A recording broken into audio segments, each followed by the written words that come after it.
Hello and welcome to Vatican Connections. I'm Emily Callan. Last Friday, Pope Francis continued his Mercy Fridays, a tradition he began in 2016 during the Holy Year of Mercy. Practicing his works of mercy once again, he surprised residents of the Stella Maris parish who live in public housing projects in Ostia. During his time with them, he blessed their homes. Their parish priest had told them he would be the one coming by to bless them himself, just as he does every year during the Easter season. But instead, the Pope was the one who showed up at their door. As a joke, he apologized for bothering them. Ostia is a small city outside of Rome and has 6 parishes in total. This was his second Mercy Friday visit in 2017. In March, he visited a center for the blind in Rome where nearly 40 adults and elderly people, as well as about 50 kids, are cared for and receive special assistance. That's just one of our headlines from this past week. Let's move ahead now with a few more.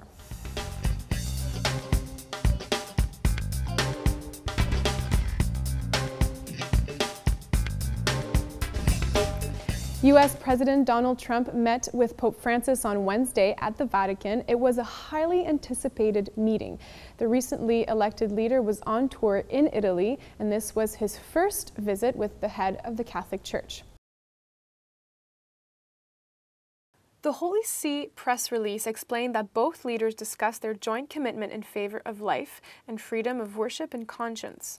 Pope Francis also hopes for a serene collaboration between the state and the Catholic Church in the U.S., and that they work together in the fields of healthcare, education, and assistance to immigrants.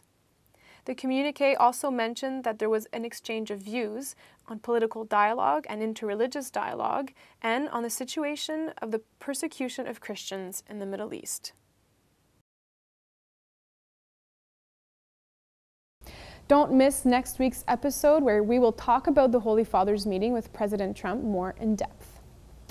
The Holy Father offered condolences to the victims of a deadly attack in Manchester on Monday. A bomb went off at a concert venue which killed more than 20 people and injured nearly 60. Manchester police said they were treating the attack as an act of terrorism. In a telegram sent through his Secretary of State, Cardinal Pietro Parolin, the Pope expressed his solidarity with all those affected by this senseless act of violence. He also commented on the generous efforts of the emergency and security personnel and offers the assurance of his prayers for those who lost their lives and for the grieving families. The Irish President Michael D. Higgins was at the Vatican on Monday to meet the Holy Father. He was there with his wife Sabina. The press release explained that their discussions focused on the protection of the rights of humanity and of human dignity, migration, the environment, sustainable development, young people and families, and the challenges of globalization. Following their short meeting, there was an exchange of gifts. Ireland will be hosting the next World Meeting of Families in August 2018, which the Pope is expected to attend. Pope Francis will be featured in a documentary film co-produced with the Vatican. He is the first pontiff to be personally involved in something like this. The historic non-fiction is called Pope Francis, A Man of His Word, which has been acquired by Focus Features. The announcement was made at the Cannes Film Festival. The director, Wim Wenders, clarified that the documentary was not a biography of the Pope, but a project done with the Pope. Wenders is a German documentary filmmaker, and this isn't the first time he's collaborated with the Vatican. He was involved in the Jubilee of Mercy in Rome and worked with the Vatican Television Center.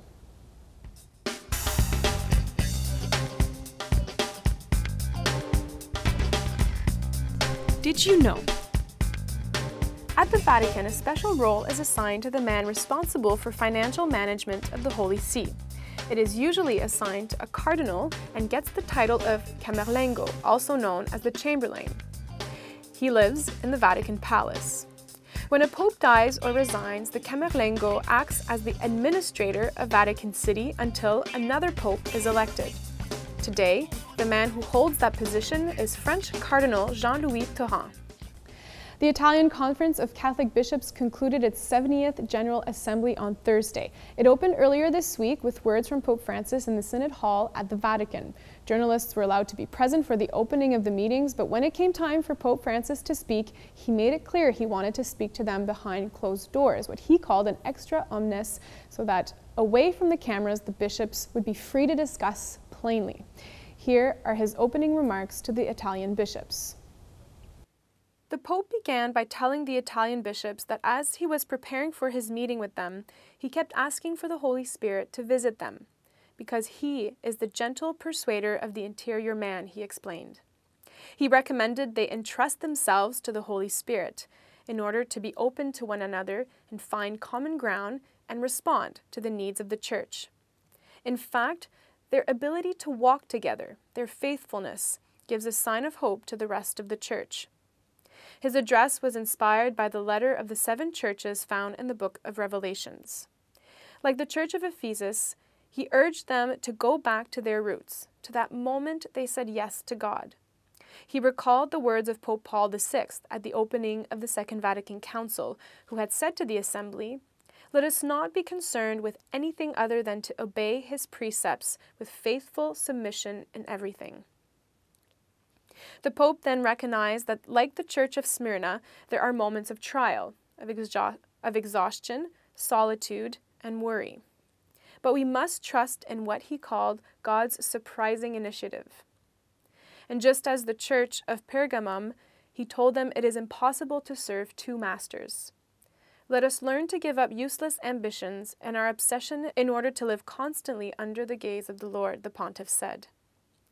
Pope Francis invited them to stay away from the temptation to offer a spirituality which is disincarnate, which neglects people's daily reality. To this he added that they should throw themselves into reality without timidity, and to open themselves fully to the gift and to the mission. Finally, his last point was a warning against tepidity, indecision, and ambiguity. True grace, the Pope said, costs man the price of his life. He instead called them on to audacity and courage. Now, other major audiences took place at the Vatican this week. The Holy Father met with the sister disciples of the Divine Master on Monday. They're in Rome for their general chapter meetings, which began April 30th and end on May 28th. They were founded in 1924 by Blessed James Alberione as an institute of consecrated life. In the consistory hall, he addressed the general chapter of the institute. Here is a summary of his speech.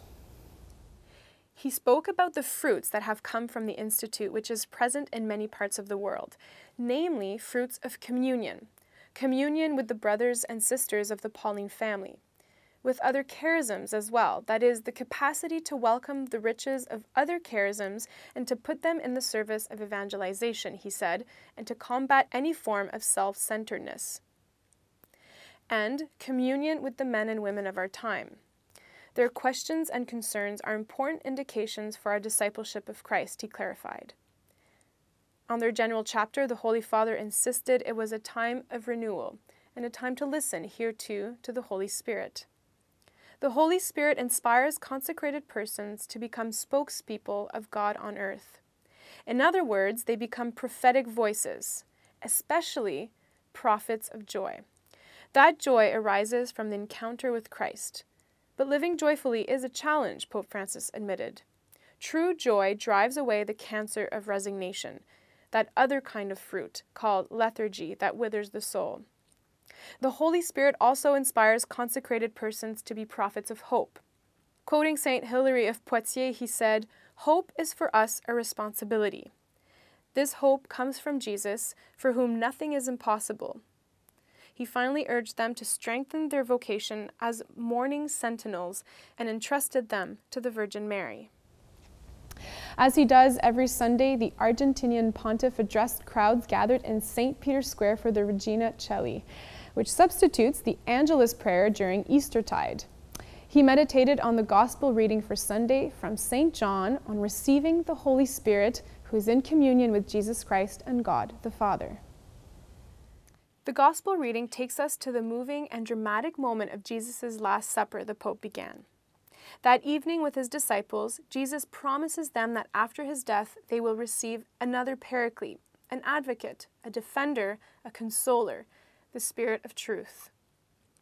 He would come to them in the Holy Spirit. The people of God are in communion with the Father and with Jesus through the Holy Spirit. There, the Church finds her mission rooted in love.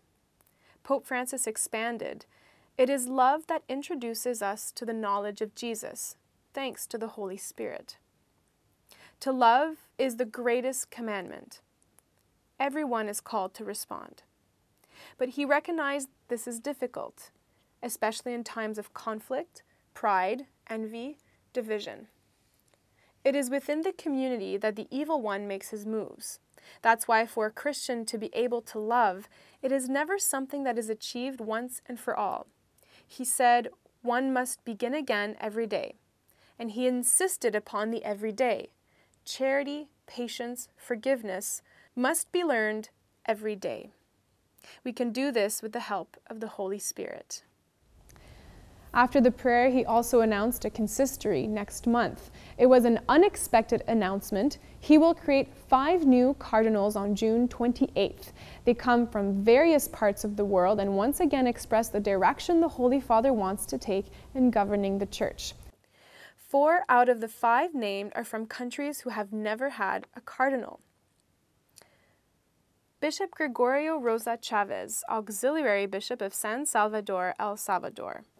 Archbishop Jean Zerbo of Bamako in Mali, Bishop Anders Arborelius of Stockholm in Sweden, Archbishop Juan José Omeya of Barcelona in Spain, Bishop Louis-Marie Ling Mang Kenikum, Apostolic Administrator of Vientiane, Laos.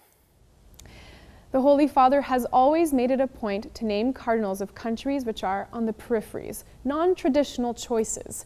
For Sweden, for example, this is the first time one of their bishops is named a cardinal. Bishop Anders Arborelius, 67 years old, is also, in fact, the only bishop of Sweden, a country predominantly Protestant and Lutheran. He was interviewed by Vatican Radio following the announcement, and he spoke about what makes this appointment significant. I think that for our Catholic Church here in Sweden, it's a real surprise that the Holy Father has chosen me as bishop. And of course, up to now, people have seemed very happy about it. And the question is, what could be the background? Maybe the Holy Father has seen that the Catholic Church in Sweden is a very small minority in a very secular society. But still, we have an important mission here on various levels. We have been able to integrate so many refugees, and we know that this issue is very important for the Holy Father. And we also have a very broad ecumenical dialogue with all the Christian churches. So maybe we have something to offer as a tiny, humble minority to the Church as a whole. And of course, we will try to serve the Holy Father even more faithfully after this. It is, of course, historical, since Sweden never has had a cardinal before in history. Will it bring a big change for you? Well, it's really a historical event, and I think it's typical of Pope Francis that he looks to those parts of the world that are far away. Another cardinal came for the first time from Laos and from Mali. So he wants to encourage those minorities, those little groups of Catholics scattered all over the world, and to show that they are important in God's eyes and in the eyes of the Church, even if they are very small realities. In the last couple months, the Canadian Catholic bishops made their ad limina visits in Rome. Because the Canadian Conference is so large and different parts of Canada deal with their own unique pastoral challenges, 4 separate visits were scheduled. One for the bishops from Atlantic Canada, then Western Canada, Ontario, and Quebec. One Ontario bishop is here to talk about his particular trip to Rome. He was there with the Ontario Conference at the end of April. Bishop Gerard Burgee from the Diocese of St. Catharines will share with us what it's like to complete an ad limina visit and what came out of his time with the Holy Father.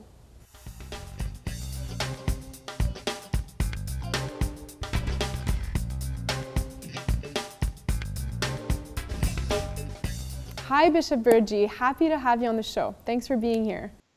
Well, Emily, it's a real joy to be able to speak with you. especially about our recent ad limina visit. To start off, what was your experience of your ad limina visit? It was a wonderful experience. The last time I was there was 11 years ago, and I was an auxiliary bishop at the time, and now I'm an ordinary. I have a diocese, the Diocese of St. Catherine's, and so it's just a bit of a different perspective. But it was just incredible. Being with my brother bishops for that period of time was wonderful. You know, usually we meet for a day or two, and which is good, but having an extended period of time was just wonderful. Also, we ended with a retreat at Assisi, 3-day retreat. It was a wonderful experience. So many, many happy memories. And an ad limina visit isn't just about meeting the Pope, but you get to live a kind of pilgrimage and hold meetings with various dicasteries. That's right. And also some of bishops who are part of the various congregations and dicasteries. It was that was a wonderful experience. I found that each dicastery was interested in what was happening in the local church. They wanted to know what was happening, and also they really made a point of saying, we're at your service. How can we help you in your ministry, in your role as a local bishop? So it was a wonderful rapport. I just found it very, very, very good. On average, you have about an hour at each dicastery, and I found the time passed very quickly because we had a wonderful dialogue.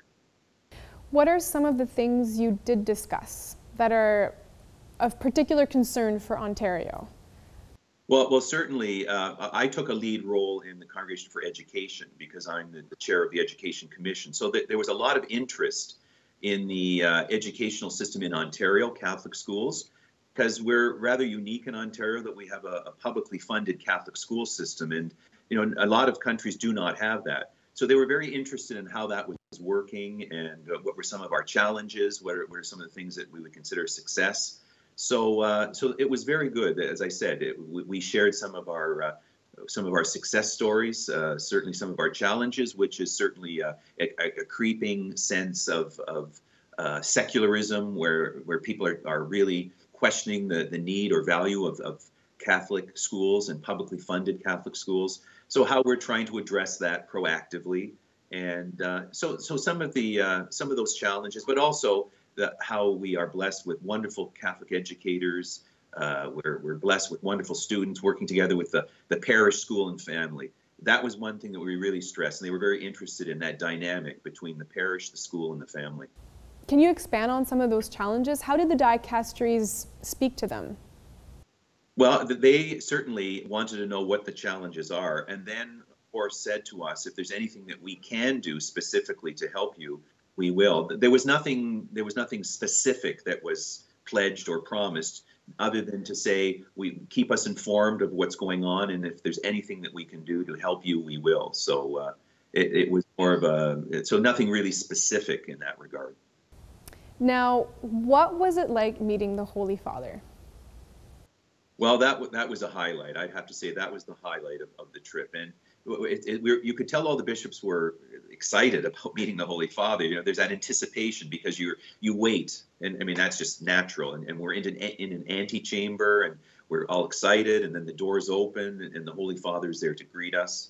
And then he ushered us into a chair where we all sat together in a semicircle. And then the wonderful thing is the Holy Father said to us, he said, "Okay, I put the soccer ball in the center. Who's going to be the first one to kick it?" So it was very, very informal, but always respectful, but informal. And that's really how it began. We were able to ask the Holy Father questions, and then he was able to very thoughtfully offer his response. So in no way was he trying to shape the conversation. It was very much, okay, what did we want to bring to the Holy Father? And so it was it was 2 hours, and I would say that the time passed so quickly.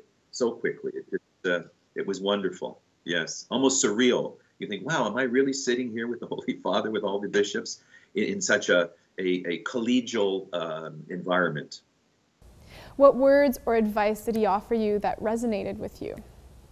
Well, he gave us wonderful words of wisdom coming from his years of experience, and the wonderful thing is, and this is, I think, so very important. In our world today, everyone has opinions. And certainly, the more public you are, the more opinions people have of you. And it's very clear that people have various opinions about Pope Francis. But you really don't get to know the man until you're actually in his presence, and you see that so many of these opinions are false. They're there and they interpret what he's saying, and that's why it's important to hear the words directly from his mouth. And the words that I heard from our Holy Father's mouth were words of great wisdom, great compassion, great love, and great faith. And the one thing that I think I'm going to carry with me, and it's a simple thing, but the Holy Father mentioned about the image of Jesus knocking on the door. We find it in the book of Revelation where Jesus is knocking, and the typical picture is that Jesus is at the door, but there's no handle on the outside. And it implies that you have to let him in because he can't come in on his own.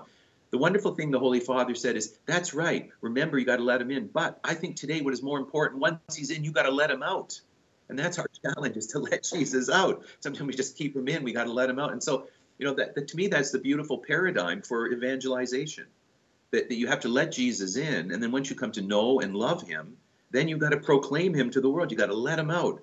And so that's the image that I think is a takeaway for me, along with all the other pearls and gems that he shared with us. But that, to me, is the primary vision that I'm going to take back with me, or have taken back with me.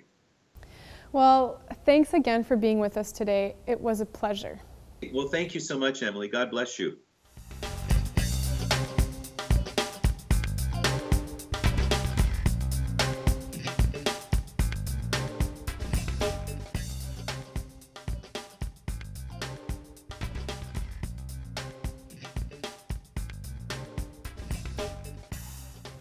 And that's our show for this week. If you have any questions, please don't hesitate to send them via Vatican Connections Twitter page at Vatican Connections.